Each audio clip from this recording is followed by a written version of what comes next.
In this video, we're going to start talking about the range. So the range is the opposite of domain. It's all the outputs of your function. And again, outputs generally go with y. So you saw the y values of my function. So again, in the graph, this one, kind of that weird graph where it's just a bunch of points. I just look at all the y values. This point hits the y value 7, so that's in the range. This y value hits the y value 3.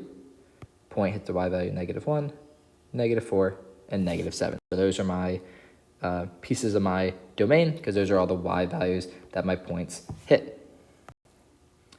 All right, and again, this is a more typical graph we see, but again, we're just asking what y values do we hit. So we start on the left, we start down here at this y value -3.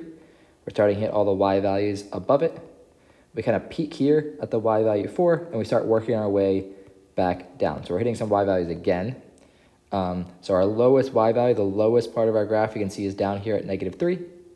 And the highest part of our graph is up here at 4. So we hit every y value between -3 and 4. All right, so there's a lot of pieces of figuring out the range, but this is the basics. You can always look at a graph and figure out what y values you hit. That's generally the way that you'll find the range.